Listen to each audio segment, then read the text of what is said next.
for many of you, Bitcoin probably seems like this single unified thing. Yeah, a monolith almost. Exactly. Mhm. But if you peel back the layers a bit, there's actually a fundamental, kind of like a stress test going on right now. Mhm. It's this debate between two software clients, Bitcoin Core and Bitcoin Knots. Right.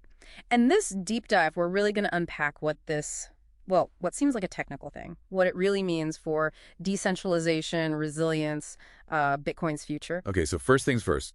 This isn't about changing Bitcoin's core protocol, right?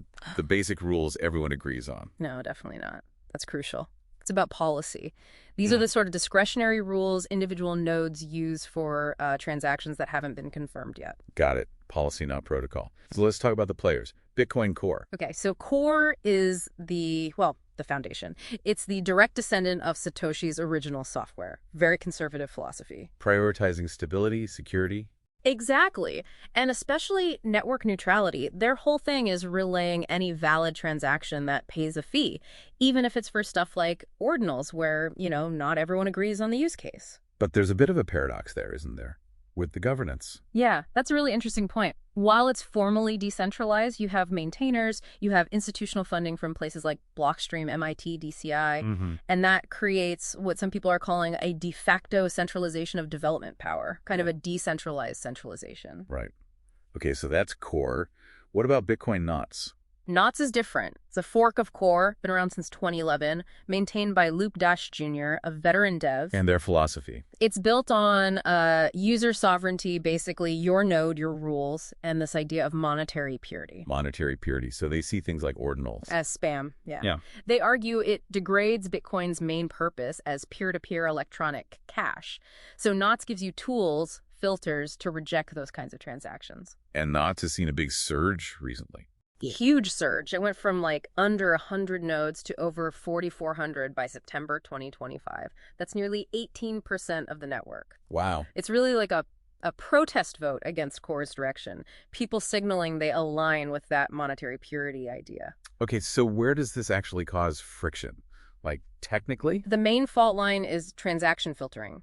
Core's next release, V30, is looking to relax some relay policies, like removing the old 80-byte limit on op return data. Which ordinals use a lot. Exactly. And Knots, meanwhile, offers tools to filter those exact kinds of transactions right at the mempool level, before they even get near a block. So Core is saying, let the market decide, be neutral. And Knots is saying, no, node operators should filter out the junk. Pretty much. Core sees itself as a permissionless settlement layer. Trying to censor is subjective, maybe futile because miners might include it anyway. Right. Knots argues Bitcoin is for sound money, and operators have a sort of duty to filter parasitic activity, like an email spam filter, But does the filtering actually work? Yeah. If miners can just include the transactions directly? That's the big debate. Critics say it's largely futile for that reason, but Knots supporters see it as a principled stand. It's social signaling about Bitcoin's purpose. Okay, stepping back a bit. What does this all mean for, Bitcoin's overall health?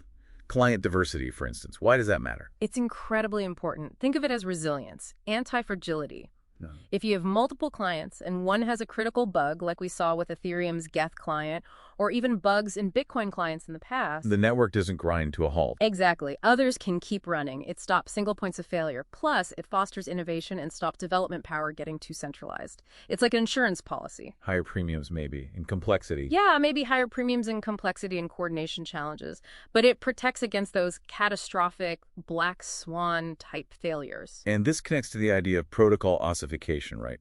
Bitcoin becoming unchanging, like digital gold. For many, that's the goal. A stable base layer, innovation happens on layer 2, like Lightning. Predictable. But others worry it becomes a digital pet rock, unable to adapt to, say, quantum computing or future scaling needs. Right. So the debate isn't if it should ossify, but more about the pace and where that happens, how fast and at what layer. Let's quickly revisit that Linux analogy. People often get it wrong, thinking it's just one kernel, one team under Linus Torvalds. Yeah, that misses the key point. The real strength and decentralization of Linux comes from the distributions, Ubuntu, Fedora, all those. Oh, no. Okay. So the Bitcoin protocol, the consensus rules, that's like the stable Linux kernel API. Bitcoin Core is like the main source code. And Knots, and maybe others in the future. They're like the Linux distributions. They take the core, package it differently, add their own policies, offer choice. The Linux model actually supports client diversity, makes it stronger, not weaker. A monoculture is risky. So, wrapping this up, this core versus Knots thing, it's not really a crisis. More like growing pains. I'd say it's a healthy maturation, actually. It's forcing really important conversations about what Bitcoin is and should be. And the key takeaway seems to be that client diversity is pretty vital for resilience, for choice, testing ideas, keeping power in check. Absolutely crucial for anti-fragility. Okay, so here's a final thought for you listening. Yeah. In this landscape, choosing which Bitcoin client you run. Well, it's not just technical anymore, is it? No, it really becomes a conscious act, a vote almost, in the ongoing governance of Bitcoin. Makes you think, doesn't it? How you participate in these decentralized systems.